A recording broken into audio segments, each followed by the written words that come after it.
इंदौर में crime branch ने 46 लाख रुपए के डिजिटल अरेस्ट व धोखाधड़ी के मामले में दिल्ली से एक आरोपी को गिरफ्तार करने में सफलता प्राप्त कर ली है। दरअसल इंदौर में 2.5 महीने के पहले करीब एक महिला को, जो वृद्ध महिला थी, उसे डिजिटल अरेस्ट किया गया था। उससे 46 लाख रुपए ऑनलाइन धोखाधड़ी कर ली गई थी। इस मामले में पुलिस ने उस वक्त कार्रवाई करी थी और मदरसा संचालक पिता पुत्र को इस मामले में पहले ही गिरफ्तार किया जा चुका था। वहीं पर अब इंदौर क्राइम ब्रांच के द्वारा इस मामले में दिल्ली से एक और आरोपी को गिरफ्तार कर लिया गया है। ऋतिक जाटो उसका नाम है, जिसे गिरफ्तार करते हुए उसे इंदौर लाया गया है। सरगना विनोद के कॉल सेंटर पर वह काम करता था, जहां पर लोगों को डिजिटल अरेस्ट के नाम पर धोखा देकर ऑनलाइन ठगी का वह शिकार बनाया करता था। क्राइम ब्रांच ने दिल्ली स्थित कॉल सेंटर पर छापामार कार्रवाई करी।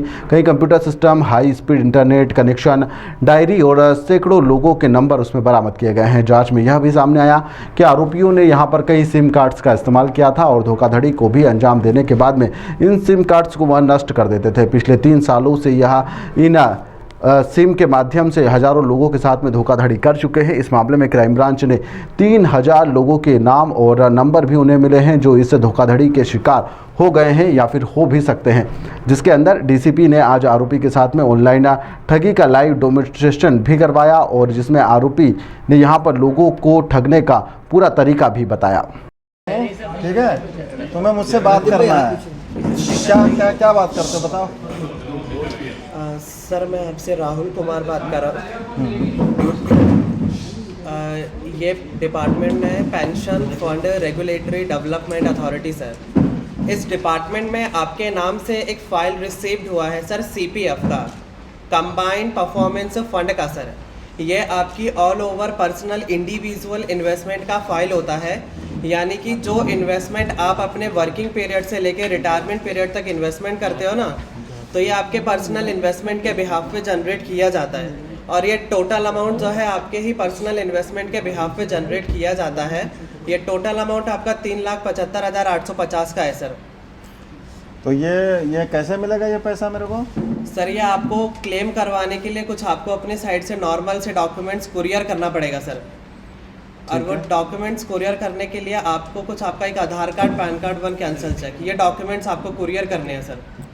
ठीक है, तो मान लीजिए मैंने कर दिया, फिर आप क्या करेंगे? तो कुरियर करने के बाद जो है आपको मैं कुरियर जैसे आप कर देते हैं तो यहाँ से मैं आपका जो है कॉल यहाँ से कनेक्ट। अब ये हमारी टीम जो है पिछले 3 महीने से इसमें लगातार काम कर रही है और मैं इनको बहुत बहुत बधाई देना चाहूँगा। ये दिल्ली में भी जा कर के इन्होंने 15 दिन से ये कैंप किए थे और वहाँ पर लगातार जितने कॉल सेंटर थे उनका इन लोगों ने गहन रोज़ उनको जा कर के सर्च करते थे और अल्टीमेटली जो लोकेशन हम लोगों ने बरामद करी थी उस लोकेशन पर जब ये गए तो इसमें हमारी जो टीम के जो उपनिरीक्षक हैं श्री लोहारिया जी और इनके साथ में टेक्निकल सेल के एक्सपर्ट हैं हमारे हिमांशु सिसोदिया और ये मैडम नीलम के नेतृत्व में ये लगातार इसमें हम लोग नज़र रखे हुए थे और इसमें काफ़ी टेक्निकल इसमें एनालिसिस की है।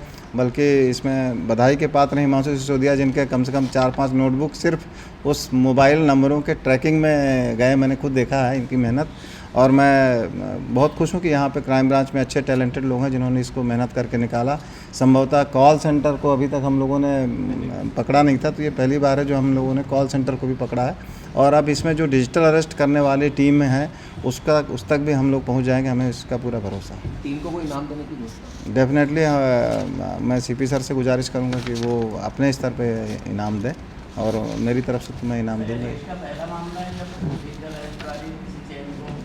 इंदौर में तो मुझे लग रहा है कि इंदौर में नहीं पकड़ा है, बाकी अन्य क्षेत्रों में भी हो सकता है पकड़ा गया हो, लेकिन यहाँ पे कॉल सेंटर में जो कॉलर हैं और सही व्यक्ति को पकड़ना, और ये इसने स्वीकार भी किया, आरोपी ने प्रथम दृष्टया स्वीकार भी किया कि वो इसी तरह के काम लगातार करता रहा।